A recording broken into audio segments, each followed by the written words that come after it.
11 दिसंबर 1931 को मध्य प्रदेश के एक गांव में जन्म होता है चंद्रमोहन जैन का, द फ्यूचर ओशो।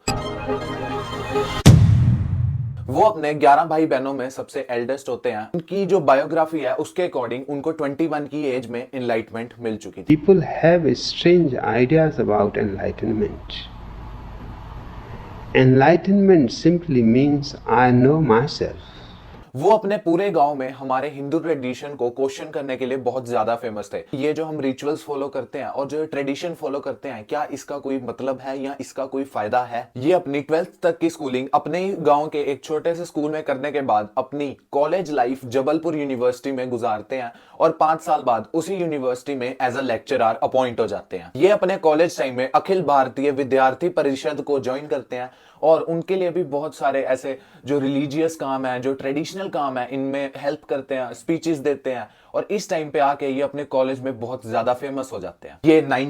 ये 1960s में अपनी जबलपुर यूनिवर्सिटी में लेक्चरर की नौकरी छोड़ के पूरे इंडिया का सफर करना शुरू करते हैं। ये पूरे इंडिया में अलग अलग जगह मेडिटेशन कैंप्स लगाते हैं और उस टाइम पे ये अपने लेक्चर्स के द्वारा इतने ज्यादा फेमस हो जाते हैं कि इनके मेडिटेशन कैंप्स में हर शहर में मिनिमम 1 से 2,000 लोग आना शुरू कर देते हैं। ये अपने मेडिटेशन कैंप्स में एक स्पेशल टाइप की मेडिटेशन सिखाते थे जिसको ये मॉडर्न मेडिटेटिंग मेथड कहते थे।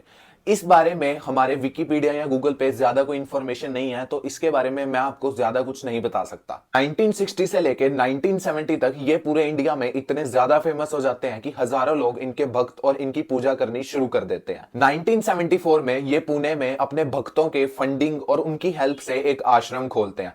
उस आश्रम में मोर देन 1,000 लोगों की रहने की जगह होती है और वो आश्रम में होटल से लेके क्लब से लेके पुलिस, मतलब A to Z चीजें बनाई होती है। उन्होंने पूरा एडमिनिस्ट्रेटिव एक स्ट्रक्चर बनाया होता है उन्होंने अपने आश्रम के अंदर। 1974 से 1980 तक ये इंडिया में इतने ज्यादा फेमस हो जाते हैं क्योंकि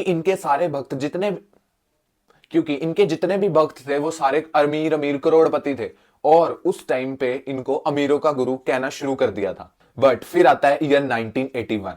इनके खिलाफ बहुत सारे करप्शन और असैसिनेशन के केसेस फाइल होते हैं और इनको मजबूरन 1981 में इंडिया छोड़ के यूएस से जाना पड़ता है। उस टाइम पीरियड आते आते ओशो के भक्त इंडिया, यूएसए, ऑस्ट्रेलिया हर एक कंट्री में थे। ओशो को इंडियंस के साथ साथ फॉरेनर्स भी अपना गुरु मानते थे। 1981 में ये यूएसए के ओरेगन में 64,000 एकड़ का लैंड खरीदते हैं और वहां पे एक कंस्ट्रक्शन यूनिट बनाना शुरू कर देते हैं। ओशो की सेक्रेटरी मां आनंदशीला इस पूरे प्रोजेक्ट को हेड करती है और आने वाले 4-5 सालों में ही ये पूरा शहर बनके तैयार हो जाता है। इस शहर का नाम राजनीशपुरम घोषित कर दिया जाता है और उस टाइम पे ये वहां के लोकल रेजिडेंट्स के लिए बहुत बड़ी प्रॉब्लम बन जाती है। 1984 और 85 में इनके वहां के लोकल रेजिडेंट से बहुत ज्यादा कॉन्फ्लिक्ट्स बढ़ जाते हैं और 1985 इनके डाउनफॉल की मेन रीजन बन जाता है। फिर आता है ईयर 1985। धर्मगुरु ओशो पे इमिग्रेशन फ्रॉड, असैसिनेशन और इवन करप्शन के चार्जेस लगा के उनको 1985 में अमेरिका की जेल में बंद कर दिया जाता है।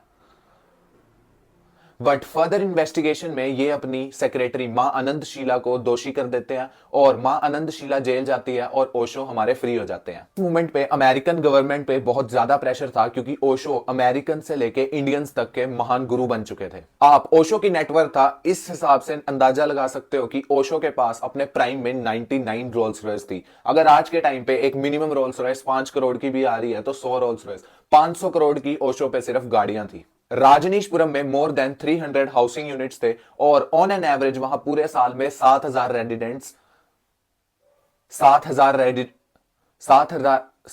रेजिडेंट्स होते ही थे। ने अपने अमीर भक्तों की हेल्प से राजनीशपुरम तो खड़ा कर लिया था पर वो अपनी जेल जाने और अपनी इज्जत बचने से नहीं रह पाया और अमेरिकन गवर्नमेंट उन पे $4 लाख का फाइन लगा देती है उस टाइम पे।